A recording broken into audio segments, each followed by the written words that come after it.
This news is presented by BK hardware store, Didwi Tikkar, Hamirpur. सभी प्रकार के paint, hardware, plywood, timber, tiles और marble के लिए संपर्क करें। एक बार फिर से आप सब लोगों का बहुत बहुत स्वागत। आज मैं आपको लगातार लेकर चल रहा हूं बड़सर और बिजड़ी खंड के अंतर्गत जो पंचायतों में आज पहले चरण में चुनाव हो रहे हैं उनकी तरफ, और दिखा रहा हूं वहां की व्यवस्थाएं, किस तरह से चुनाव का पूरा जो माहौल है वो बना हुआ है और किस तरह से मतदान में लोगों को कोरोना महामारी के चलते हुए आज किस तरह से दिशा निर्देशों के तहत उनका पालन करवाया जा रहा है। अभी मैं पहले आपको बड़सर में ले गया, उसके बाद मैं कोडरा पंचायत में आपको मैं लेकर गया था। अभी मैं आपको लेकर आया हूँ दबड़ियाना पंचायत में।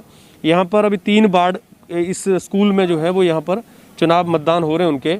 और वही बात जैसे मैंने आपको बताया कि गेट के ऊपर पहले इनका एक थर्मल स्कैनर के साथ में जो भी लोग अंदर आते हैं, आशा वर्कर्स को जिम्मेवारी दी गई है कि वो जो भी लोग आएँ उनका पहले स्कैन करें, उसके बाद हैंड सैनिटाइजर करा के ही आगे मतदान कराने के लिए ले जाएं। तो मैं जैसे आपको लेकर चल रहा हूं दबड़ियाना पंचायत में। आज जो पहले चरण के मतदान हो रहे हैं पंचायतों में, भारत सरकार का ये हमेशा प्रयास रहता है कि जैसे ही वोटिंग होती है तो सबके वोट बनाए जाएं। लेकिन इस बार कुछ चैलेंजेस ऐसे भी आए हैं जिसमें लोगों के वोटर लिस्ट में जो नाम थे वो भी कट गए हैं।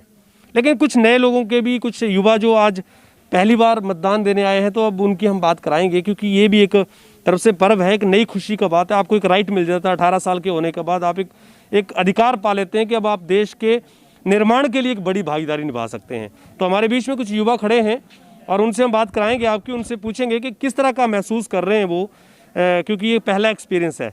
तो पहले चलिए बात कराते हैं हमारे बीच में। आप अपना नाम बताएं।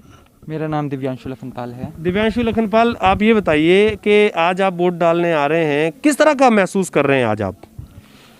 मतलब मेरे को राइट मिल गया है कि देश के लिए मैं कुछ कर सकता हूँ, ऐसा मैं महसूस कर रहा हूँ। तो मैं उस अधिकार के नाते वोट डालने के लिए आया हूँ।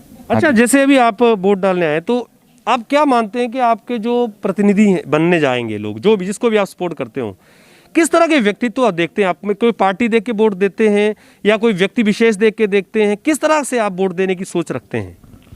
मैं उनकी सोच देखता हूँ सबसे पहले तो, कि वो आगे क्या कर सकते हैं हमारे लिए, युवाओं के लिए क्या कर सकते हैं, उनके मतलब व्यवहार कैसा है। अच्छा, लोगों के साथ ठीक है, शालीन होने चाहिए एकदम। अच्छा। और उनमें जज्बा होना चाहिए कि वो कुछ करके दिखाएंगे आगे जी। हाँ जी। अच्छा, मेरा यह सवाल आपसे रहेगा, आपका नाम भी मैं जानना चाहूँगा। क्या नाम है आपका? अखिलेश लखनपाल। अखिलेश, जैसे इन्होंने ये बात बताई कि ये जज्बा देखते हैं, आप जब वोट देते हैं, किसी को देने की आज पहली बार सोच रहे हैं, तो आप क्या कोई पार्टी विशेष भी किसी व्यक्ति को देखते हैं कि इस पार्टी से जुड़ा, इसलिए इसको वोट दे दिया जाए?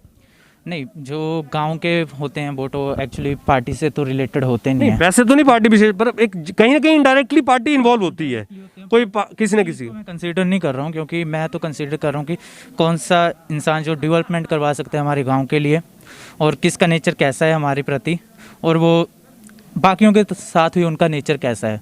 मैं उस चीज़ को देख रहा हूँ। अच्छा, अगर मैं मान लीजिए प्रत्याशियों के बीच में आपको कोई 3 ऐसे कारण ढूंढने हो जिसकी वजह से आप उनको वोट देते हैं, तो क्या कारण ऐसे हैं जो उनको आप ढूंढते हैं? सबसे पहले तो व्यवहार कैसा है। व्यवहार हो गया, व्यवहार अच्छा होना चाहिए जी। दूसरा, वो उनके विचार क्या हैं, विचार कैसे हैं। हाँ जी जी। और वो आगे डेवलपमेंट करवा सकते हैं या नहीं करवा सकते हैं। अच्छा, आदमी की छवि भी देखते हैं, ईमानदार छवि है कि किस तरह की छवि है? हाँ जी, ईमानदार होना चाहिए। अच्छा, अभी जो प्रत्याशी आपके प्रतिनिधि के रूप में कन्वर्ट हो जाएंगे, तो आप युवा हैं, तो आपकी कोई डिमांड है उन लोगों से स्पेशली कि भाई हम अगर वो जो जीत जाते हैं तो उनके लिए कोई डिमांड है, आप करना चाहते हैं कि उनके गांव, आपके गांव के लिए पर्टिकुलर कोई चीज़ चाहिए? हम तो ये स्कूल की और डेवलपमेंट चाहते हैं। अच्छा। हाँ जी, क्योंकि यहीं पे युवाओं का विकास होता है सबसे ज़्यादा, सबसे पहले वो सीखते हैं, तो इसके लिए काम करना चाहिए उनको। ठीक है सर, बहुत बहुत बधाई आप सब लोगों को। और मेरा ये सवाल यहाँ पर रखने का मोटिव ये था कि आज जिस तरह से ये पंचायतों के इलेक्शन होते हैं, लोगों को इस बात को बिल्कुल साफ सुथरे तरीके से, ट्रांसपेरेंट तरीके से समझना पड़ेगा कि ये किसी तरह से भी कोई पार्टी विशेष के चुनाव नहीं होते हैं। अगर आप इन चुनावों में पार्टियों को देखकर वोट करते हैं तो आप सबसे बड़ी गलती करते हैं। आपको अपने गांव के उन लोगों को चुनना चाहिए, उन प्रतिनिधियों को चुनना चाहिए जो स्पष्ट छवि के हों और जो सबके सुख दुख में साथ खड़े होने वाले हों।